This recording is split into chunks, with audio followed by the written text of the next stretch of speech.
Are you busy all day but feel like you're going nowhere? You're not lazy, you're being robbed. Robbed of your focus, your energy, and your greatest ideas by an ecosystem that is brilliantly designed to distract you. Every ping, every notification, every infinite scroll is a vote cast by someone else for how you should spend your life. In this video, I'm going to give you back the keys to your own mind. We're going to do three things. First, we will expose the dangerous myth of busyness and why it's the most comfortable prison most people will ever live in. Second, I'll share the single most powerful philosophy that built Apple from a garage to a global icon, the art of the 1,000 no's. And third, I'm giving you a complete, practical 4-week sprint you can start today to reclaim your focus for good, followed by a simple 30-day challenge that will fundamentally change how you work and live. Let's start with the wake-up call that you are not just treading water, you are drowning. Here's the thing I see everywhere. Most people I meet aren't lazy, they're drowning. Drowning in pings, tabs, commitments, and the anxious little loop of just one more check. They end most days in a state of complete exhaustion, yet if you ask them what actually mattered, what truly moved the needle on their most important goals, there's a painful, hollow silence. I know that feeling intimately. I've lived a calendar packed with meetings that feel important in the moment but accomplish nothing of substance. They are theater pieces designed to create the illusion of progress. I've sat in rooms with the brightest people in the world who are so busy answering everything that they never get a chance to ask the right question, the most important question. When I dropped out of Reed College, I wasn't efficient, I wasn't productive, I was simply curious. I wandered into a calligraphy class not with a strategic plan, but with a feeling. It was beautiful, historical, elegant, a world away from the binary logic of the machines we were starting to build. It felt useless in the grand scheme of a career, a delightful indulgence, and for 10 years, it was useless, until it wasn't. 10 years later, that seemingly random curiosity gave the Macintosh its soul. It was the reason we had proportionally spaced fonts, beautiful typography, and the idea that a computer could be humane and artistic. I couldn't have scheduled that insight. You cannot put a 15-minute slot on your calendar called innovation and expect a breakthrough. The dots, as I've said before, only connect looking backward. But the only way they connect is if you protect your attention forward. You have to give yourself the space, the unscheduled, unstructured time to collect interesting dots. It turns out that your attention is the single scarcest, most valuable resource of your entire life. It is not money. It is not talent. It is your attention. What you give it to becomes your world. It defines your career, your relationships, your legacy. Every notification that flashes on your screen is a tiny little vote cast by an algorithm or another person for how your day should go. And every single time you react without thinking, you surrender a piece of your sovereignty. You are letting someone else steer your ship. You felt at that state of being on from dawn until midnight, running on cold coffee and a manufactured sense of urgency, answering everyone and creating nothing. That's not life, that's latency. You are buffering. Your own potential is stuck, spinning on a loading screen because your mental bandwidth is being consumed by trivialities. If you're truly honest with yourself, you'll admit that being busy is often safer than being focused. Busy is a shield. Busy means you can feel important without ever being truly accountable for the results. Focus, on the other hand, is terrifying. Focus means you have to pick a hill to climb, and you might win, or you might lose. But you will be judged by your progress on that single hill. When I was fired from Apple, the company I had poured my life into, I wasn't busy. I was broken open. The noise of my life, the press, the expectations, the meetings was violently silenced. And in that silence, in that emptiness, I had the space to remember why I started building things in the first place. It was not for the stock options. It was not for the magazine covers. It was for the craft, for the sublime elegance of creating something you can hold in your hand and feel. Someone cared about every single pixel of this. Getting fired was the best focus intervention of my life. It stripped away everything that was not essential. It brought me back to the work itself. So let's start there with this fundamental truth. Your attention is being stolen. It is being auctioned off to the highest bidder. And the highest bidders are companies whose business model is to keep you scrolling, keep you clicking, keep you reacting. You are signing away your best hours, those quiet, sharp, golden hours of the morning, to an ecosystem designed to fracture you into 1,000 tiny, unproductive pieces. I'm inviting you to take them back, not by working more, but by working less on the things that don't matter. I'm inviting you to stop confusing motion with progress and to reclaim the part of you that instinctively knows the difference. Ask yourself one simple question at the end of today. If today were a product that I shipped, would I be proud to put my name on it? If the answer is no, it's not because you didn't work hard. It's because you didn't work true, and that is something we can fix starting right now. It begins with an idea we made core to Apple's DNA, the discipline of 1,000 no's. People love to quote me on this, but it was never a catchy slogan, it was a survival tactic. Focus is not about what you say yes to. It is about what you say no to. Not once, not politely, 1,000 times. We made the concept of 1,000 no's a foundational part of Apple's culture because greatness is subtractive. Think of a master sculptor facing a block of marble. They don't find the masterpiece by adding more clay. They find it by relentlessly chipping away everything that is not the masterpiece. You don't add your way to clarity. You carve your way there. Here's the pattern I saw again and again, a pattern that plays out in every company and in every life. A team would bring me a product roadmap packed with features. Every checkbox looked reasonable on its own. Every feature had a constituency. And I'd ask one question: which one of these makes us gasp? If nothing did, we killed the project. Because if you don't build the thing that makes you, the creator, gasp with delight, you'll spend years polishing a compromise. You will load the ship with so many lifeboats that you forget to build the engine. Saying no is an art form. It's not cynical. It is in fact deeply compassionate.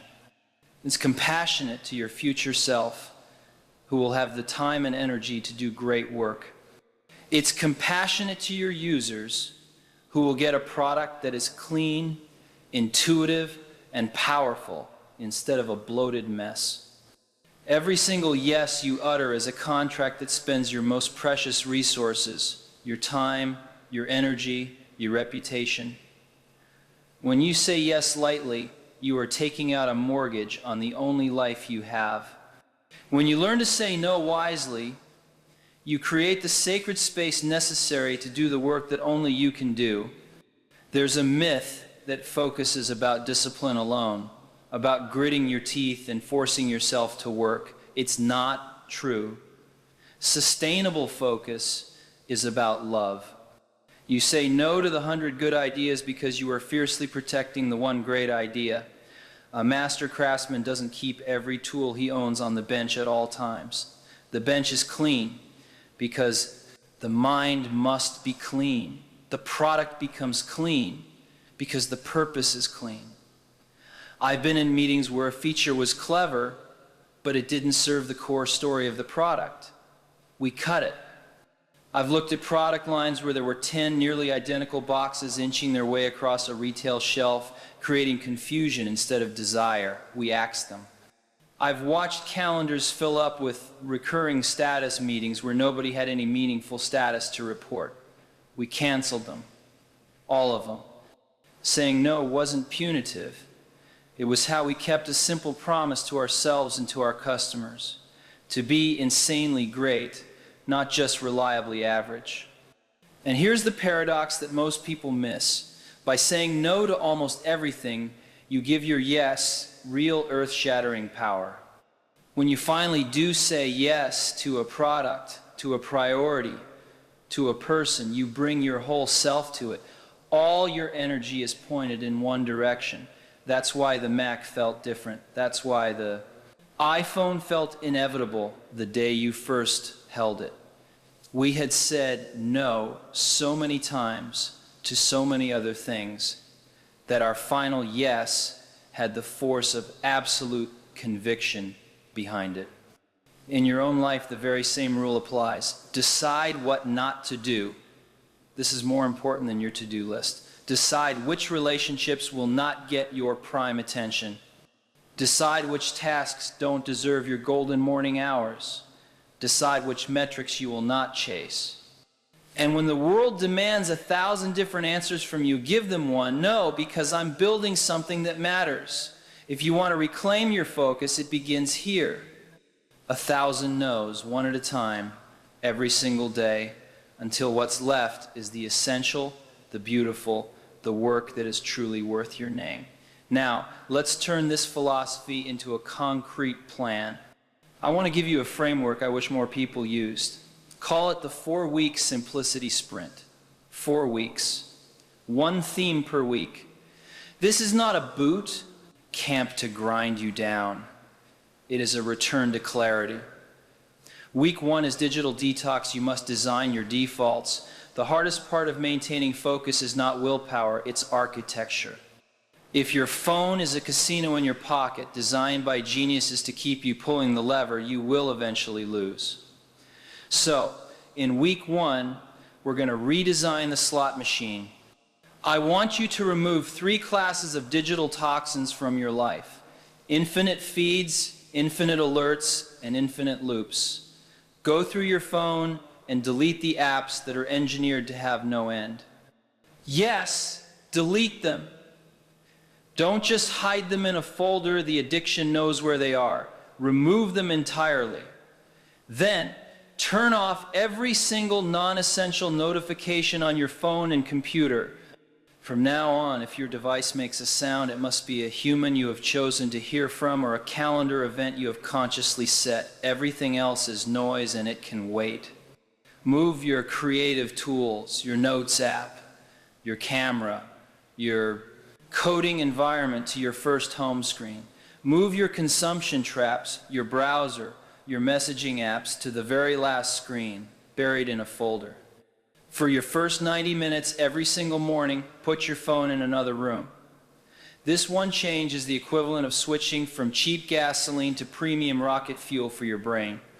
Finally, set your email to check manually. The world will not end if you have to click a button to see your mail. You will survive, I promise. But you will gain the single rarest commodity in modern life: uninterrupted time. You're not punishing yourself, you're tuning your instrument. You cannot create symphonies with a kazoo buzzing in your ear. Silence is not empty. Silence is where the work finally shows up. Week 2 is the calendar purge. You must own your hours. Your calendar is a museum of your values. Open it right now and look at it. What's hanging on the walls? If it's mostly other people's priorities, no wonder you feel homeless in your own day. This week, I want you to draw a simple 2x2 matrix on a piece of paper. On one axis, write high impact and low impact. On the other axis, write high energy and low energy. Now, take every single recurring meeting and commitment from your calendar and plot it on this grid. Anything that falls into the low impact category, regardless of its energy, must go. Kill it. If you can't kill it because you don't have the authority, then shrink it to 15 minutes and demand a clear written agenda in advance. Your new rule is no agenda, no attenda. Then, I want you to block out 2 daily periods of 60-90 minutes for sacred, deep work. Protect these blocks like your life depends on them, because the quality of your life and work does. Build a weekly review ritual on Friday afternoon. Ask 3 questions. What did I ship this week? What did I learn? What will I say no to next week? Do not leave this review without scheduling your top 3 priorities for the coming week directly onto your calendar. If it's not on the calendar, it's just a dream. I learned this the hard way. If you don't run your day will absolutely run you. And it rarely runs in the direction you want to go. Slipstream your life. Batch similar tasks together. Batch your errands. Batch your email responses. Batch your approvals. Reduce the friction of context switching, and you will feel your personal power returning quiet, steady, and unmistakable. Week 3 is single tasking. You must master the one thing. Multitasking is a polite corporate word for self-interruption. It's the cognitive equivalent of chewing on 10 appetizers and wondering why you're still hungry and completely unsatisfied. This week, you will replace the buffet menu with a single, excellent meal. Each day, pick one and only one must-do task. This is your move the world task for the day. Put it in your first deep work block. Turn on Do Not Disturb on all your devices. If you need to disconnect from the internet, put on a physical timer for 50 minutes and work like a monk. When you feel the inevitable temptation to pivot to something else, don't give in. Write the distraction down on a piece of paper, a capture card, and immediately return to the one thing. When the timer ends, stand up, stretch, breathe, and then, only if the work warrants it, do another 50-minute sprint. Here's the secret. Craftsmanship loves constraints. When you give your full, undivided attention to one thing, you give it the respect it needs to become great. The original iPod click wheel wasn't just a design flourish. It was single tasking made physical. One control, one experience. Elegance. Repeat this process daily. You'll discover that depth, like money, compounds over time. Once you trust yourself to truly finish one meaningful thing each day, you become dangerous in the best possible way. Week 4 is environment design. You must make focus the default. I obsess over the details of physical spaces, the tables in our cafes, the handles on our doors, the unboxing experience of our products, because environments are silent teachers. They constantly whisper instructions to our brains about how to behave. Your workspace should whisper one thing: we build here. This week, remove clutter from your desk until the room feels like it can breathe. One notebook, one pen, one device. Put the work in progress directly in the center of your desk and everything else in a drawer, out of sight. Create a simple ritual to start and end your deep work blocks. A specific cup of tea, a particular playlist, a lamp you switch on only when it's time to make something. Your brain will learn the cue. When this lamp is on, we do the real work. If you lead a team, make your office a studio, not a library of presentations. Fewer chairs, more whiteboards. Fewer slide decks, more prototypes. Replace status updates with live demos. The culture will become the product. People will stop talking about the work and start shipping the work. At home, design for recovery. Put charging stations for your devices outside the bedroom. Place a bookshelf, not a television, in the center of your living room. Take walks after dinner. Good ideas. Don't shout. They visit you when you've made a quiet room for them in your head. By the end of these 4 weeks, you won't have added more grind to your life. You'll have removed the gravel from the gears. You'll feel the deep, quiet joy that only shows up when your tools, your time, and your taste finally align. Let me tell you a story about focus, not as a theory, but as a rescue mission. When I returned to Apple in 1997, the company was talented, hardworking, and completely lost. It was 90 days from bankruptcy. We had product lines inside of product lines, 15 different strategic directions at once. The retail shelves were crowded and confusing, and the customer was confused. And when everyone inside of product lines and company is kind of right about their little piece of the puzzle, the company as a whole is absolutely wrong. We pulled the executive team into a room for days. We drew a simple grid on a whiteboard, consumer and pro across the top, desktop and portable down the side, 4 boxes. That's it. That was our new product strategy. If a product didn't fit cleanly into one of those 4 boxes, it didn't ship. We proceeded to kill about 70% of the entire product line. People inside and outside the company said it was corporate suicide. They said we were throwing away billions in revenue. What we were actually throwing away was entropy. It was brutally hard. Every product had a champion. Every project had a history. A team of people who had poured their hearts into it. Cutting them wasn't a spreadsheet exercise. It was surgery without anesthesia. You could feel the history and the passion for every single product we put on the chopping block. But here's what happened. Engineers who had been spread thin across 10 different things suddenly came together on one. A marketing department that had been diluted across a dozen messages sharpened to a single powerful point. The company, for the first time in years, remembered its own name. The iMac wasn't just colorful, it was a promise. Computers can be joyful and they can be simple. No, you can't add a floppy drive. No, we're not shipping it in beige. No, we don't need 17 variants. Those courageous no's are what gave the final yes its magic. The iPod, the iPhone, the iPad, each of them was born in the culture of ruthless clarity that we started by killing what did not belong. The lesson is not be bold for the sake of headlines, it's be bold for the sake of the customer.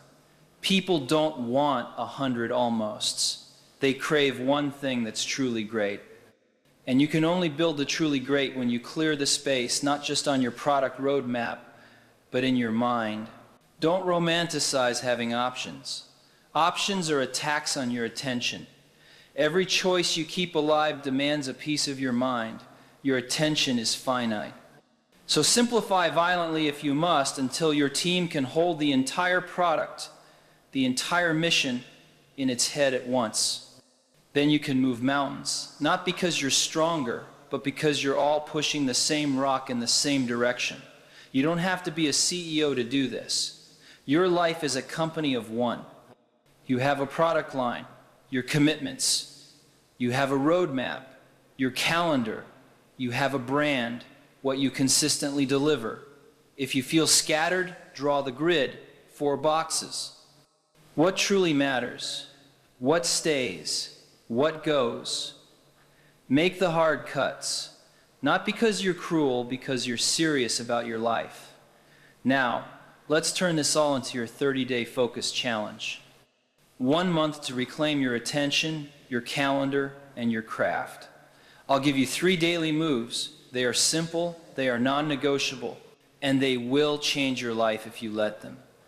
Daily move 1 thing. Every day, delete 1 app, unsubscribe from 1 email list, or mute 1 source of noise. Just 1. Not 10, 1. If you run out of apps, remove 1 notification category. If you run out of notifications, remove 1 digital habit: no phone at the dinner table, no email before 10 a.m., no screens after 9 p.m. At first, you'll feel a strange panic, a digital phantom limb, as if you're losing oxygen. You're not, you're regaining it. The first week will feel like withdrawal.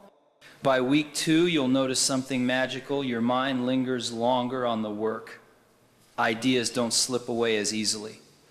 By week 4, your phone will feel like a tool again, not a leash. This is subtraction as a life strategy. Daily move #2, cancel or shrink 1 meeting. A recurring meeting must earn its life every single week. For 30 days, your rule is to cancel one recurring meeting per day or shorten one by half and demand a clear agenda. If you can't cancel it because you don't own it, decline it once and send a crisp, clear memo instead. Here is my update. Here are my blockers. Here's what I need from you. You will be shocked at how many meetings vanish when a focused page of text replaces a fuzzy hour of talk. For teams, replace weekly status meetings with weekly demos. Show me always beats. Tell me. Daily move, #3. Define your one must do. Before your day is hijacked by others, write down your single most important task for the day, the one thing that, if completed, would move your core mission forward. Not the most urgent thing, the most important. Put it in your first deep work block and protect that time ruthlessly. When you finish it, close your eyes, breathe, and let yourself feel the tiny, satisfying click of momentum. Then, and only then, you can ask, is there one more? Most days the answer will be no, and that's okay. Momentum is precious. Your job is to create it, then protect it. The real challenge here isn't the apps or the meetings. It's your identity. Every time you remove a distraction, you're casting a vote for the identity of someone who chooses their life. Every time you cancel a meeting, you're saying, I lead with outcomes, not theater. Every must-do you finish is a small promise you keep to yourself. And kept promises compound into trust. First with yourself, then with everyone who depends on you. You don't need anyone's permission to start. You don't need a new title. You need courage, a pen, and a calendar. Start today. 30 days from now, I want you to look at your phone, your schedule, and your shipped work and feel something incredibly rare in our noisy world. Quiet, profound pride. I've said this before and I will say it again because it is the truest thing I know. Your time is limited, so don't waste it living someone else's life. Remembering that you are going to die is the best way, to avoid the trap of thinking you have something to lose. Death is life's greatest invention. It clears out the old to make way for the new. And one day, sooner than you think, you and I will be the old. Remembering that is the most powerful filter for noise I have ever found. When I was sick, the fragility of my days became intensely real. What mattered sharpened into focus, like a camera lens snapping into place. Not the headlines, not the opinions of others, the work, the people I loved. The promise I'd made to myself when I was 20 years old. Be useful, be honest, build things that touch people's hearts. The clock clarifies everything. The plan I've given you today isn't about micromanaging your life into a joyless state of hyperproductivity. It's about honoring it. It's a blueprint for subtraction, for carving away the trivial so the essential has room to breathe. It's a way to stop being busy and start being alive in your work again. I can't guarantee you comfort. This process is uncomfortable. I can't guarantee you applause, but I can guarantee this. If you practice saying 1,000 no's, if you sprint through these 4 weeks of simplicity, if you remove one app, cancel one meeting, and define one must-do each day, you will feel a different engine inside you. The idle hum of busyness will fade, and the clean, satisfying thrum of real momentum will take its place. You don't need to build the next iPhone. Just build the next honest day. Stack 30 of them together, then stack another 30. When you look back a year from now, the dots will connect, and what will surprise you is not the size of the thing you built, but the purity and integrity of the way you built it. The journey doesn't end here. I've given you the map, the 30-day challenge. If you are serious about this, I want you to do 2 things right now. First, click the subscribe button to join a community of builders, not just busy people. Second, click the like button to signal to yourself that this challenge starts today.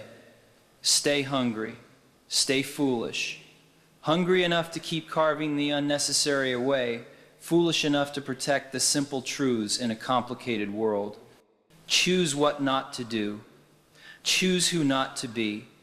Choose deliberately the life you will actually live. Now, go and do something wonderful. And one more thing, make it simple. Make it yours. And ship it.